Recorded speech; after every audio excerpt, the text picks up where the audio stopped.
Faith, persistence, and community, the victory formula. Welcome to a journey of transformation, resilience, and authentic power.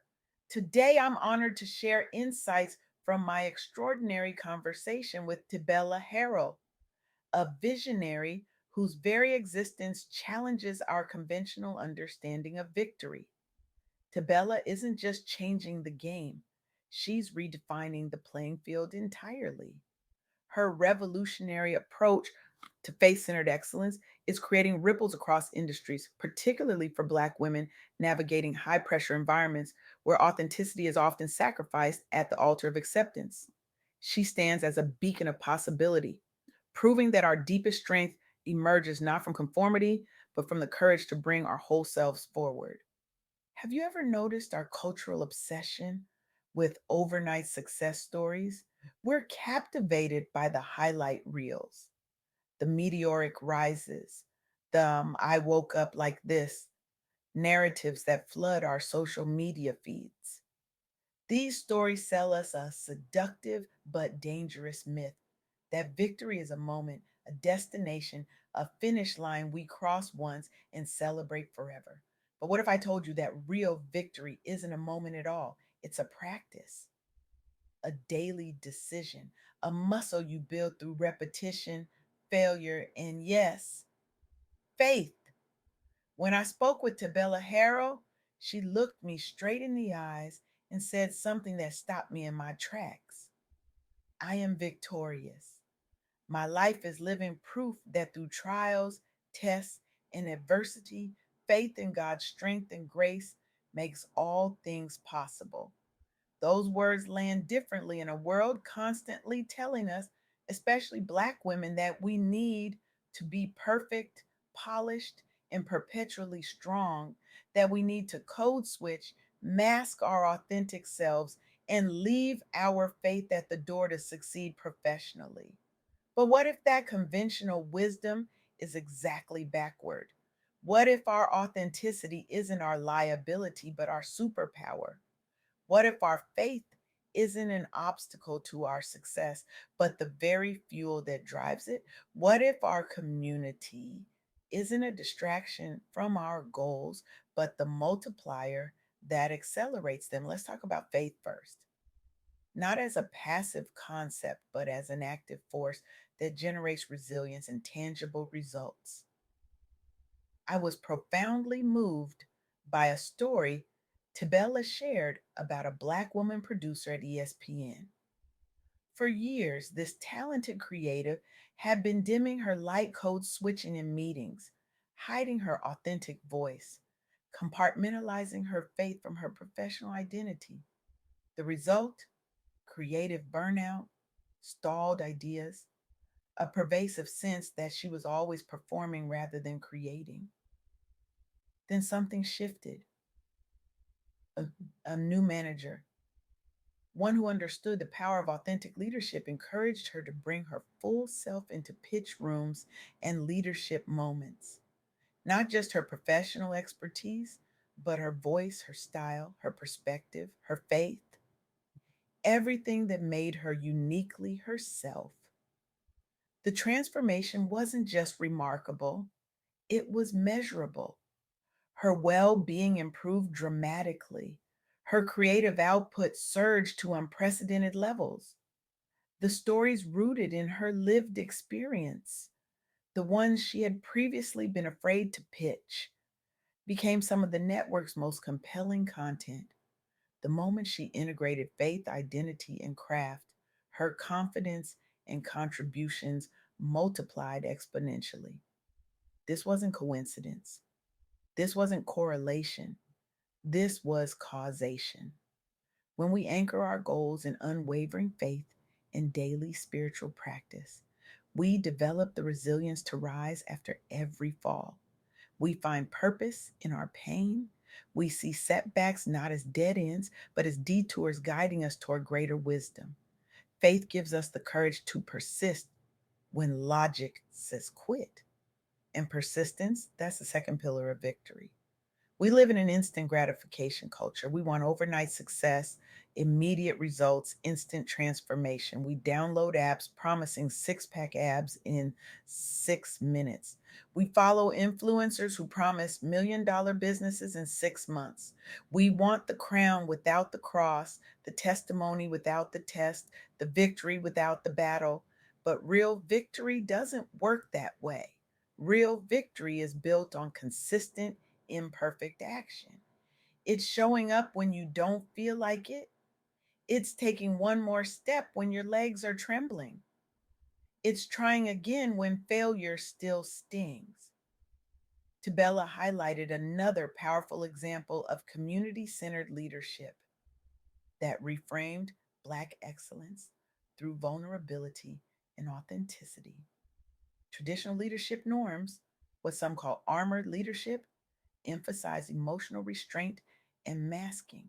This approach created an illusion of strength but limited genuine connection, creativity, and sustainable success. The alternative, embracing vulnerability, honoring personal story, building community, celebrating small wins, leading with authenticity rather than authority. The results were transformative: deeper connections, stronger teams, innovative outcomes that wouldn't have emerged in environments where people felt they needed to hide their true selves. A shift from survival mode leadership to heart led leadership created space for healing, collaboration, and bold ideas that challenged the status quo.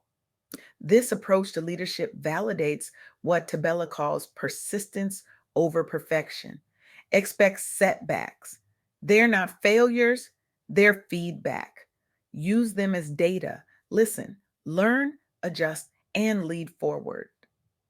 Small, consistent steps compound into breakthrough moments that look like overnight success to outside observers, but feel like the natural culmination of faithful persistence to those who live through the process.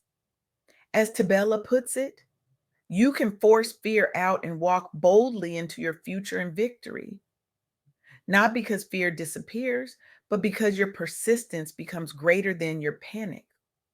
But here's the truth that many success narratives conveniently omit: victory is rarely solo. This brings us to the third pillar: community as your multiplier.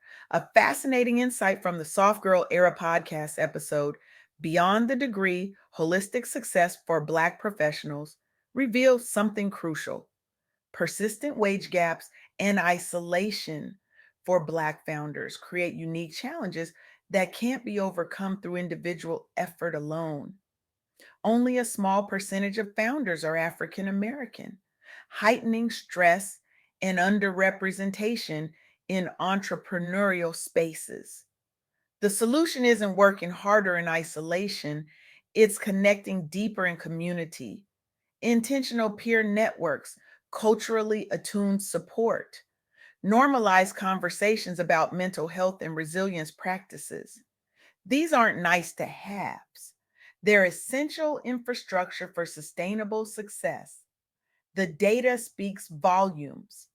Participants engaging with peer networks report significantly improved well being scores over time compared to those without such support. Their businesses showed greater resilience during economic downturns. Their innovations reached broader markets. Their impact multiplied beyond what any individual could achieve alone. This validates what Tibella emphasizes: community and resilience practices aren't extras, they're performance infrastructure. They help us endure setbacks, celebrate victories, and maintain perspective when challenges threaten to overwhelm us. Lean on family, mentors, and faith communities. Tibella advises: stay accountable, joyful, and supported while you build. Victory is rarely solo. In what Tibella calls the soft girl era, we're learning that being soft doesn't mean being weak. It means being authentic. It means dropping the cape. It means redefining strength on our own terms rather than accepting definitions handed to us by cultures that never had our best interests at heart. For too long, many Black women have operated in survival mode, leading teams, raising families, holding down households, carrying communities on their shoulders like modern day atlases. The result: exhaustion, burnout, a disconnection from joy that was never part of our ancestral inheritance. Tabella's message offers a different path, a spiritual, emotional, and mental recalibration that honors both our ambition and our need for wholeness. What would happen if we released the cape, if we redefine strength, if we embrace softness as strategy rather than weakness, if we healed in real time instead of postponing our wholeness until some mythical someday when we've achieved enough to deserve it, if we protected our pieces of practice rather than an occasional luxury, if we found purpose beyond pain, what would happen if we built a victory routine for the next 30 days? Imagine spending 10 minutes daily in prayer or scripture meditation to anchor your purpose before email, social media, or news can hijack your attention. Imagine taking one courageous, faith led action toward your biggest goal each week. Not perfect action, just faithful movement. Imagine joining or starting a small accountability circle where vulnerability is valued and victories, no matter how small, are celebrated with genuine enthusiasm. Imagine setting aside time every Sunday to review your week, writing one lesson from a setback and one win to celebrate, creating a personal archive of growth that will sustain you when progress feels slow. This isn't just positive thinking. This isn't manifestation magic or wishful dreaming. This is practical faith. This is strategic persistence. This is intentional community building. This is the victory formula that has transformed Tibella's life and countless others who have applied these principles consistently. The world doesn't need more exhausted achievers wearing masks of perfection while crumbling inside. The world needs whole humans bringing their authentic gifts forward, fueled by faith, sustained by persistence, multiplied by community. You are not meant to merely survive. You are designed to thrive, to flourish, to experience victory, not as an occasional event, but as a sustainable state of being. In the words of Tybella Harrell, you are victorious, not because circumstances always cooperate, but because adversity cannot defeat a spirit anchored in faith, persistence, and community. Your life can be living proof that through trials, tests, and adversity, faith makes all things possible. You can be a walking testimony that with faith, family, fun, hard work, and persistence, you can force fear out and walk boldly into your future in victory. So I challenge you today: build your victory routine, anchor in faith, persist beyond perfection, connect in community, and watch as what once seemed impossible becomes your lived reality. The cape is heavy, the mask is suffocating, the isolation is defeating. But faith is light, persistence is powerful, community is transformative. This is your moment, not to achieve overnight success, but to begin the daily practice of victory that will sustain you through every season of your life. The world is waiting for your authentic voice, your faithful persistence, your community minded leadership. The world is waiting for you to stop surviving and start thriving. The world is waiting for your victory.